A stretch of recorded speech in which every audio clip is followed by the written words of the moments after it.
Good morning student. आज हम कक्षा 8 हिंदी व्याकरण में पाठ 15 अलंकार के बारे में अध्ययन करेंगे।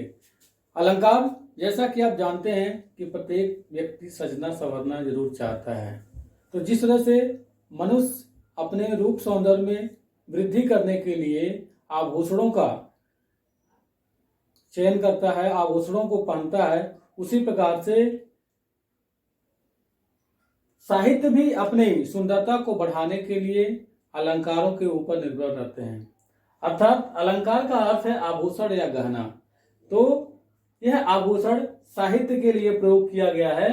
यहाँ पे अलंकार दो प्रकार के होते हैं, एक शब्दालंकार और दूसरा अर्थालंकार। शब्दालंकार वे अलंकार होते हैं जिन्हें शब्दों के द्वारा चमत्कार उत्पन्न किया जाता है, अर्थात इनकी सुंदरता में वृद्धि शब्दों के माध्यम से किया जाता है।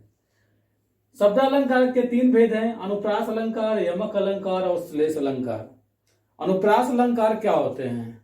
अर्थात जहां एक ही वर्ण की आवृत्ति बार बार होने लगे, अर्थात एक बार से अधिक बार आए, वहां अनुप्रास अलंकार होता है। जैसे तरन तनुजा तट तमाल तरवर बहु छाए। इस वाक्य में देखें तो त वर्ण की आवृत्ति कई बार हो रही है, अतः इस काव्य को हम अनुप्रास अलंकार का नाम दे सकते हैं। दूसरा है यमक अलंकार। यमक अलंकार वे अलंकार होते हैं जहां एक ही शब्द दो बार प्रयोग में आए, लेकिन दोनों का अर्थ अलग अलग हो। जैसे कनक कनकते सौगुनी माँ दखता अधिकार, या खाए बौराय जग वा पाए बौराय। यहाँ कनक एक ही शब्द दो बार आया है, लेकिन दोनों का अर्थ अलग अलग है। एक कनक का अर्थ सोना होता है और दूसरे कनक का अर्थ धतूरा होता है। सोने को पाकर के मनुष्य पागल हो जाता है और धतूरे को खाकर भी मनुष्य पागल हो जाता है। अतः कहा जा सकता है इन पंक्तियों में जब कनक कनक आया है तो यह यमक अलंकार का उदाहरण है। तीसरा है श्लेष अलंकार। श्लेष का अर्थ होता है चिपकना, अर्थात जहां एक ही शब्द में एक से अधिक शब्द चिपके हुए होते हैं, उसके अर्थ चिपके हुए होते हैं, वह श्लेष अलंकार होता है। अर्थात इसे अनेकार्थी शब्दों के रूप में जाना जाता है, अर्थात जिसके एक से अधिक अर्थ हो वह श्लेष अलंकार होता है। जैसे रहीमन पानी राखिए, बिन पानी सब सून, मोती गए न उबरे, मोती मानस चून। पानी यहाँ पे तीन अर्थ प्रकट करता है। एक पानी का अर्थ होता है इज्जत, एक प्रतिष्ठा और एक जल। तो एक ही शब्द में, पानी शब्द में ही अनेक अर्थ छिपे होने के कारण से इसे श्लेष अलंकार कहते हैं। दूसरा होता है अर्थालंकार। अर्थालंकार लगभग 109 हैं, लेकिन यहाँ पे केवल 5 अर्थालंकारों को दिया गया है। तो आप अपने पाठ्यपुस्तक के अनुसार 5 अर्थालंकारों के ही बारे में पढ़ेंगे, जिनमें पहला है उपमा अलंकार।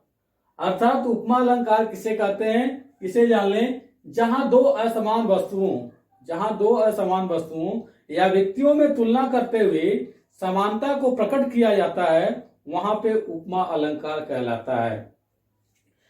इसमें सास सी सम जैसे शब्द भी जुड़ते हैं। जिस तरह से पीपर पात सदिश मन डोला। आपने देखा होगा कि चाहे हवा बहे या न बहे, फिर भी पीपल का पत्ता हमेशा हिलता रहता है। उसी प्रकार से मन भी कभी स्थिर नहीं होता है, वह हमेशा चंचल होता है, वह हमेशा चलता रहता है। इसलिए पीपल की तुलना और मन की तुलना एक साथ की गई है। तो यह उदाहरण जो है पीपर पात सरिस मन डोला, यह उपमा अलंकार का उदाहरण है। दूसरा है रूपक अलंकार। अर्थात इसमें रूपी शब्द का प्रयोग किया जाता है। रूपी अर्थात दो वस्तुओं में कोई भेद नहीं किया जाता है, अर्थात दोनों को एक ही मान लिया जाता है। हम जानते हैं कि वे दो वस्तुएं हैं, लेकिन इसमें कोई भेद नहीं किया जाता है। जैसे चरण कमल बंदो हरिराई, अर्थात ईश्वर के पैरों की तुलना कमल के समान की गई है। यहाँ पे कमल और श्री भगवान के चरणों को एक समान माना गया है, अतः यह रूपक अलंकार है। इसमें कोई भेद नहीं किया जा सकता और ना ही इसमें किया गया है। तीसरा है मानवीकरण अलंकार। मानवीकरण अर्थात जहां जड़ पदार्थ मानव की तरह बोलते और व्यवहार करते हुए नजर आते हैं, वहां पे मानवीकरण अलंकार कहा जाता है। अर्थात मानव को या प्रकृति को या जड़ पदार्थों को मानव के व्यवहार के समान प्रयोग कर लिया जाता है। अर्थात उनका तुलना मानव के व्यवहार, आचरण या उनके क्रियाकलापों या उनके बोलने की तरह प्रयोग किया जाता है, वहां पर मानवीकरण अलंकार कहलाता है। जैसे माटी कहे कुम्हार से तू क्यों रोदे मोय, अर्थात मिट्टी कुम्हार से यह कहती है कि तुम मुझे इस तरह से क्यों रोद रहे हो, क्यों मत रहे हो। एक दिन ऐसा आएगा मैं दूंगी तो जब मेरा रूप परिवर्तन हो जाएगा तो मैं अपने उस पुराने रूप को न देख करके रोने लगूंगी, अर्थात तुम्हें भी उस समय कष्ट होगा। चौथा है अतिशयोक्ति।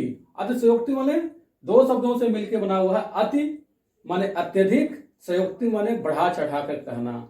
जब किसी कथन को बहुत बढ़ा चढ़ाकर कहा जाता है तो वहां पर अतिशयोक्ति अलंकार कहा जाता है। जैसे इतना रोया था मैं उस दिन, इतना रोया था मैं उस दिन, ताल तरैया सब भर गए। अर्थात रोने को इतना बढ़ा चढ़ा के कहा गया है जिससे कि ताल और तलैया मतलब पोखरे और तालाब सब भर गए। तो शायद इतना आंसू किसी की आंखों से नहीं हो सकते, अर्थात उसको बहुत ही बढ़ा चढ़ाकर कहा गया है। अतः यहाँ पर अतिशयोक्ति अलंकार है। पांचवा है पुनरुक्ति प्रकाश अलंकार। पुनरुक्ति प्रकाश यह भी दो शब्दों से मिलकर बना है। पुनरुक्ति, पुनः मीन्स रुक करके और कही गई कथने, अर्थात जहां एक ही शब्द को दो बार कहा जाए और दूसरा जो शब्द प्रयोग में आए वह पहले शब्द की विशेषता को और बढ़ा देता है, तो वहां पे वह पुनरुक्ति प्रकाश अलंकार कहलाता है। जैसे मैं भी उस पर बैठ कन्हैया बनता धीरे धीरे। यहाँ पे धीरे धीरे देखें तो यहाँ पे कहा गया है कि मैं भी उस पे बैठकर, उस डाल पर बैठकर, जिस तरह से कृष्ण बांसुरी बजाया करते थे, मैं भी उस पे बैठकर बांसुरी लेकर धीरे धीरे बजाता तो मैं भी कन्हैया कहलाता। इस तरह से यह पाठ 15 अलंकार उम्मीद है आप लोगों के समझ में आ गया होगा। आपने सीखा इसमें कि अलंकार किसे कहते हैं। अलंकार माने होता है आभूषण या गहना। जिस प्रकार से मनुष्य अपनी सुंदरता को बढ़ाने के लिए गहना धारण करता है, उसी प्रकार से गद्य या साहित्य, पद्य दोनों अपनी सुंदरता को बढ़ाने के लिए आभूषण को धारण करते हैं, जिसे शब्दालंकार और अर्थालंकार के रूप में परिभाषित किया जाता है। अलंकार के दो भेद होते हैं, शब्दालंकार और अर्थालंकार। शब्दालंकार के द्वारा के 3 भेद हैं और शब्दालंकार के द्वारा शब्दों में चमत्कार उत्पन्न किए जाते हैं। इसके 3 भेद हैं, अनुप्रास अलंकार, यमक अलंकार और श्लेष अलंकार। अर्थात अलंकार के द्वारा अर्थों में चमत्कार उत्पन्न किए जाते हैं, अर्थात अर्थों के द्वारा उसकी सुंदरता को बढ़ाया जाता है। इसके यहाँ पे 5 भेद दिए हुए हैं, जिसमें से पहला उपमा अलंकार, दूसरा रूपक अलंकार, तीसरा मानवीकरण अलंकार, चौथा अतिशयोक्ति अलंकार और 5वां पुनरुक्ति प्रकाश अलंकार। अतः उम्मीद है कि आप लोग को यह पाठ समझ में आ गया होगा। धन्यवाद।